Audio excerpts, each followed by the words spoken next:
guys, it's your girl Miss Chin. If you're new, welcome to my channel. If you've been here before, yes, I am back. Welcome back. Welcome.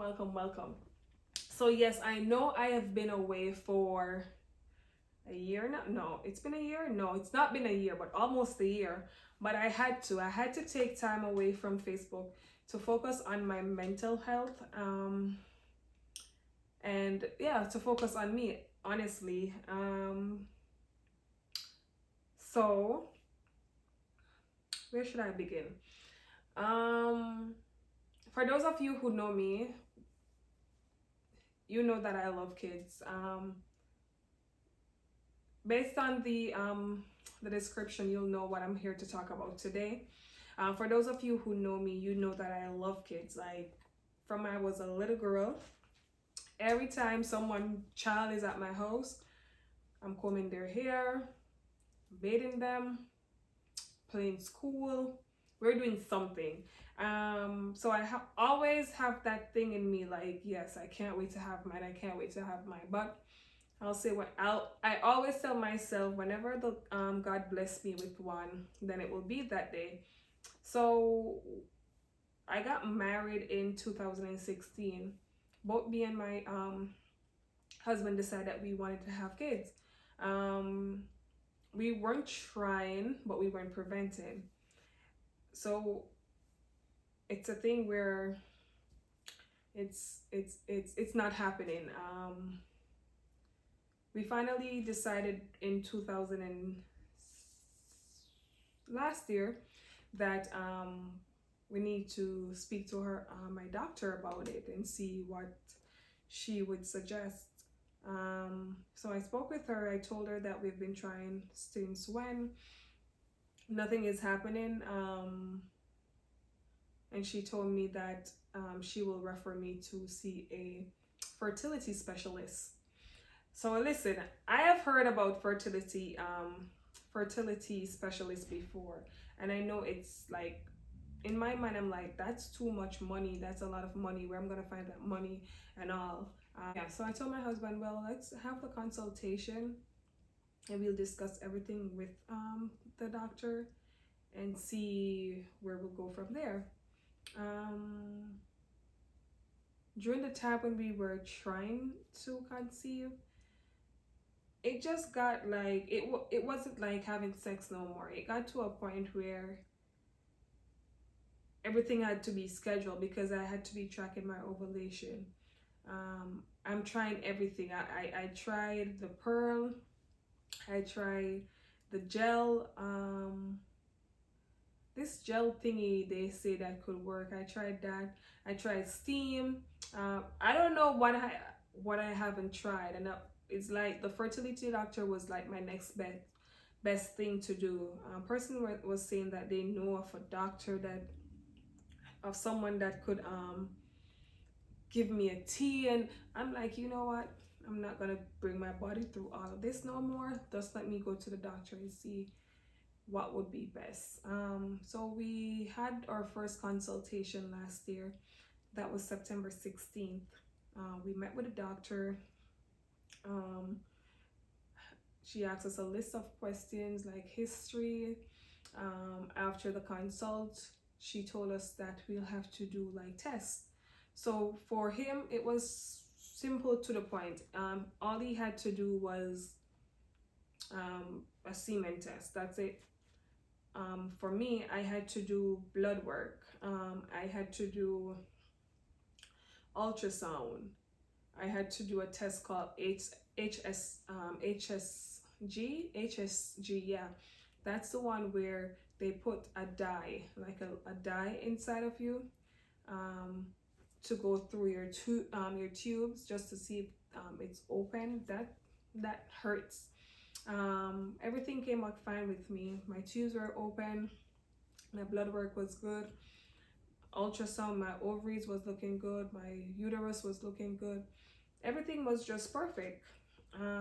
We met back with the doctor and she diagnosed us with unexplained infertility.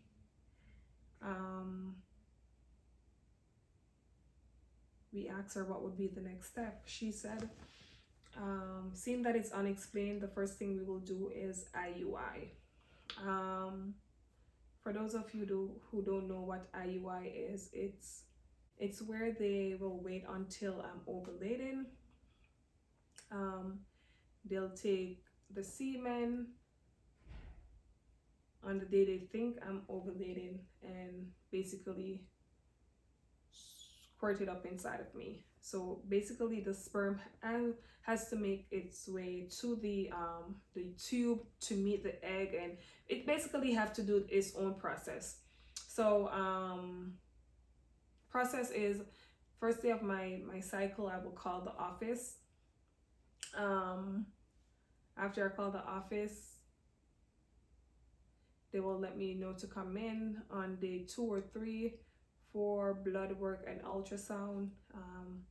Went in. After that, I'll take a pill. It's called letrozole. I took like 5 milliliters for 5 days because it was 10 pill at 2.5 milliliters. Yeah. So I took those on day 3, day 4, day 5, day 6, day 7 of my cycle. After that, I'll go in like 2 days after for them to do another set of blood work just to see how my my body, if it's ovulating or when they think it might be ovulating. So we did the IUI 3 times. 3 times it failed.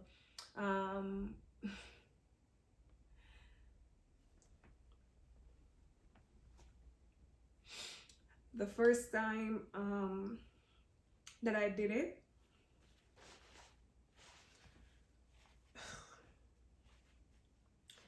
the first time that I did the IUI was the hardest because to me, I'm saying to myself, like, nothing is wrong with me. I'm okay. Well, I'm getting this little help. It's not gonna be, I'm not gonna need anything more. And the first time when I did the IUI, and I didn't even got a call from the office because I was so excited the day when I should do the blood test, and I came home and I was checking the portal every minute. Every minute I was checking the portal, checking. And then I saw the test was uploaded and it was negative. I cried my eyes out. Like, I literally went in my husband's lap and I cried, I bawled. And that was when I knew I had to focus on this and get everything right. My mom was here and she was like, everything is gonna be okay. It's just another step we have to go over and everything. And I was like, okay. Second time it happened, failed. Third time failed. We met back with the doctor and we asked her what would be the next step. She said that we'll move on to IVF. Now, IVF is where it gets more technical because with IVF, that's when I have to go under anesthesia. They're gonna do like a mini surgery. They're gonna go inside of me, take out my eggs. On that day, my husband will give his sample and they'll basically grow the embryo in a petri dish. So how that process was, I had to order for my portal, for my, what would you call that, my regimen, my doctor decided what she thinks, which procedure, which regimen would work best for me. So I had to take, first I started off taking 2 injections, and these were administered by myself at home, mostly my husband, because I wanted him to get involved and feel like he was a part of it.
So she told me what medication I will need.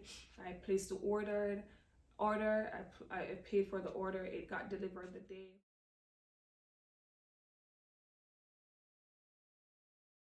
What was needed to be in the fridge, I put it in the fridge. And yeah, so the next step was me waiting on my cycle to call the office. Once my cycle started, I gave the office a call, let them know. They told me to come in on day 2 or day 3 for blood work and ultrasound. Basically, you're in like every other day, trust me, for ultrasound and blood work. I went in, they test me. I wasn't ready. They told me that I don't even remember when I started taking the injection, honestly, but it's like I went in every other day, and each day that I went in, they'll call me the afternoon to let me know, okay, you need to go up on this injection or go down, or so they let me know what to do. But like each day I had to be doing shots inside my belly for my body. Normally the doctor said it would take 10 to 13 days normally, roughly, and my body was reacting to the injection so good that by day 7, when I went in for blood work and ultrasound, they called me and was like, you don't need to take no more, you're coming in on, I think 2 days after that for the what's it called, the retrieval. So yeah, so when they say your body is ready, that means if enough follicles are growing on each side, like enough eggs are growing on each side of your ovaries, so they think it's okay and you don't need to do anymore. I think it has to be over 17 or 18, don't quote me on that. So I went in for retrieval. On retrieval day, that's when the procedure is done, the surgery. So my husband wasn't allowed in because of COVID. So I went in. They give me IV temperature. They let me know what's gonna take place. They came back for me, told me it was time. I went in the operating room and it was lights out. Like anesthesia was knocked out. When I woke up, I was in the recovery room. They told me that they got 13 eggs. I was excited about the number because, yeah, I was excited. Honestly, I was excited because I'm like, 13, that's good number. But what I knew is with each day that passed, the number drops. So I was released. I went home. The second day, so after the egg that were retrieved, then you have the eggs that were fertilized and then mature. After they told me 13, it went down to 6 or 7. That's one day, 2, they called me and told me that. And I was like, shoot, okay. I knew that 50% it might go there, but okay. So by day 5, they told me, no, I'm lying. With my first retrieval, I signed up to do a study with them. So they said if less than 5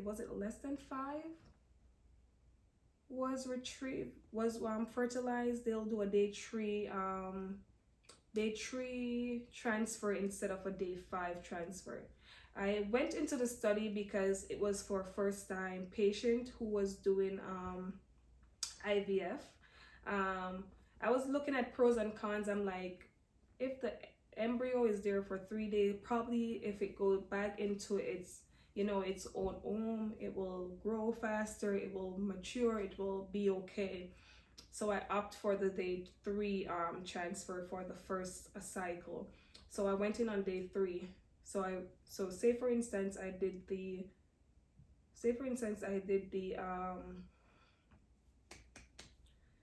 retrieval on Monday. So Tuesday, Wednesday, by Thursday I was in again to do the Was it that? Yeah, but I knew I did the day 3 for the first IVF transfer. I went in for day 3. The doctor day 3. The doctor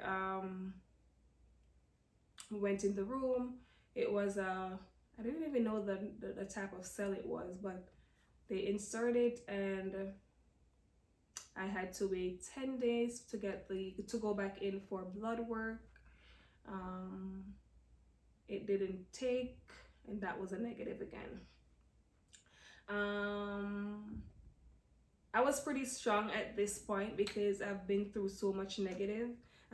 Me and my husband spoke, and he was like, babe, you can't let this keep on stressing you. Listen, you have to go in it with an open mind of, it can or it cannot happen. And I'm like, babe, it's easier said than done.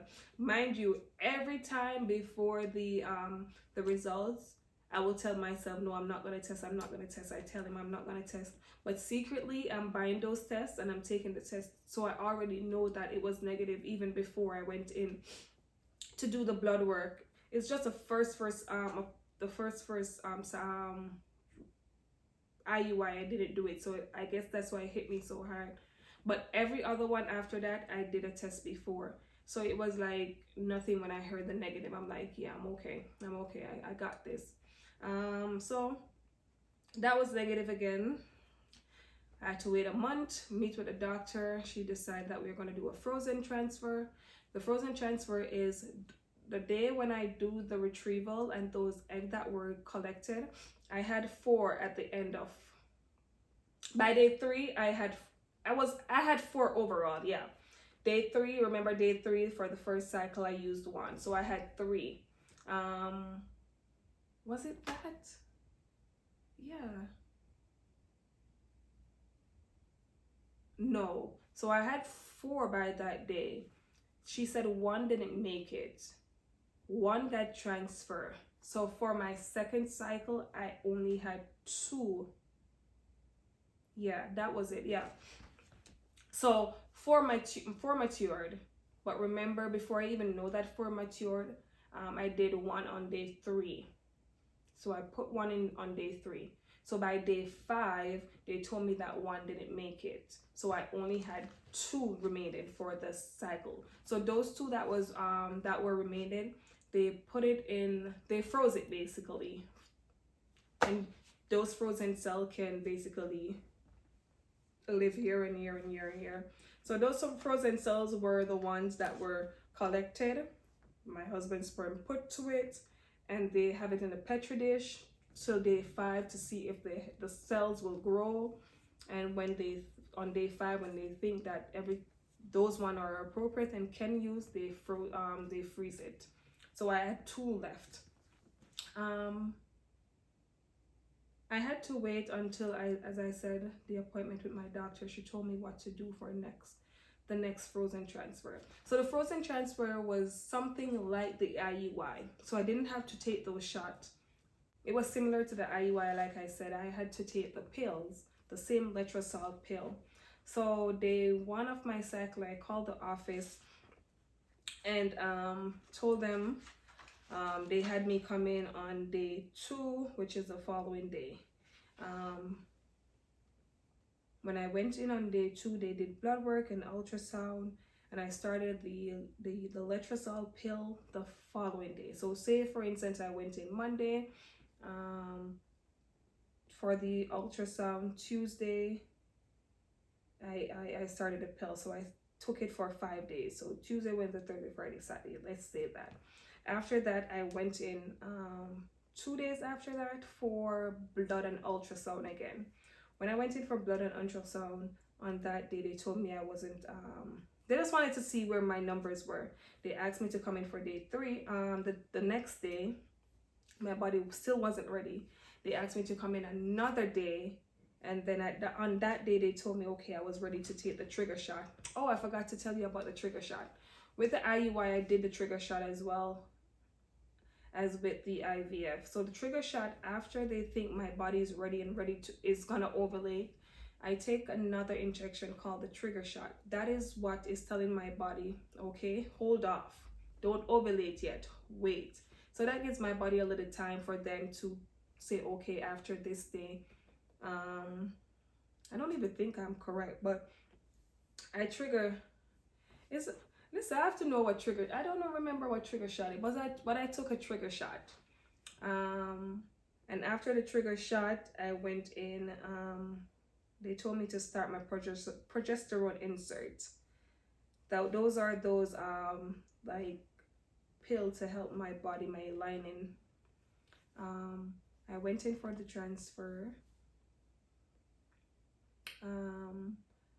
And you know what's funny? My transfer was like, say for instance, it was like 10 o'clock. I went in. With the transfer, you have to drink water, so your bladder is full. So they said it's easier for the ultrasound tech to see your ovaries, your uterus, so the doctor could know exactly where they're putting whatever. I got the same doctor that did my first transfer. When I went there, I drank like 2 bottles of water. They told me my bladder wasn't full, so they're like, okay, I'm gonna give you 20 minutes and come back. They came back, my bladder still wasn't full. I'm like, what's going on? Mind you, for a 10 o'clock transfer, I didn't get everything done until like 11:45. That's when my bladder decided it was full. Like after drinking like 3 bottles more of water and lying there, and I'm like, Father God, if this is not you and your timing, tell me, because what? It was crazy. Anyways, after the transfer, I had to wait 14 days for the results to come back in for the blood work. Yeah, for the results. I was there one day on my bed, and I felt like my body temperature was rising. I felt hot, and I'm like, why am I feeling so hot? But I told myself I was supposed to go in the Wednesday. Say for instance, I'm supposed to go in next Wednesday. I told myself that I would test the Thursday. No, I told myself I would test the Sunday before the Wednesday, because at that point the trigger shot should be out of my body completely, because the trigger shot, that's the last shot I took. They said it can stay in your body up to 14 days. So I told myself that I would take it on Sunday, because Sunday would have been the 14 days that it should be out of my body. So the Saturday, I told my husband I want something at CVS, and I purchased something, but I secretly purchased the pregnancy test as well. Didn't want anyone to know, because like I said, when I'm testing, I just do it for my peace of mind, just so I know what the results is gonna be. So when I felt my temperature rise, I'm like, oh my God, what is going on? This is not me. Like, something is up. So I got up and I took a test Friday. And can you believe when I took the test Friday, it said positive.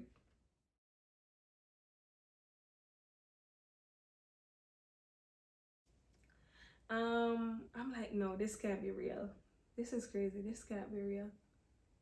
And I'm in a group where a lot of person that is going through the same thing is in, and I sent a picture in the group, and I'm like, guys, I took a test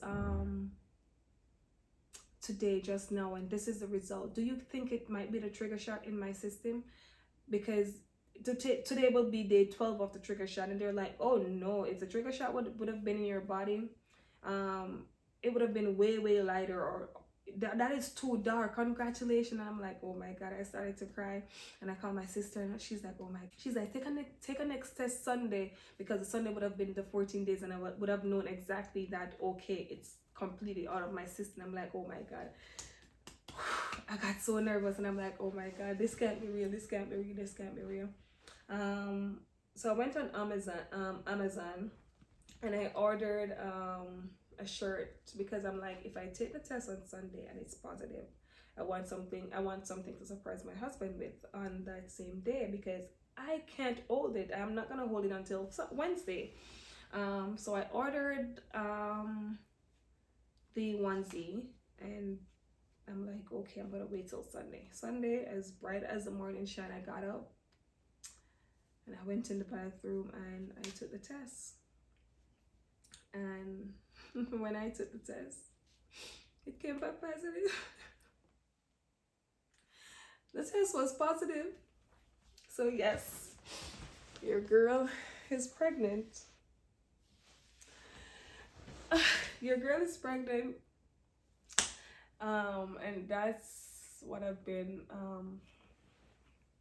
that's what I took off from everything for, just to prepare myself, my mind, my body for this, and it happened. So I'm pregnant. And in the next video I will post the reaction for my husband. He was in denial, like he had no reaction. He had no reaction. And I told some of my closest people around me, especially the ones that know the journey that I was going through, because they're the one that really kept me on my toe. Like they will text me every day, like when they know I have an appointment, and was like, how is it, what was the result, is everything looking good? So I told them first. I told my mom, my sister, some of my aunts, and I'm letting you all know the journey that I've been through. And yeah, so stay tuned for the next video, guys. Have a good one. Bye.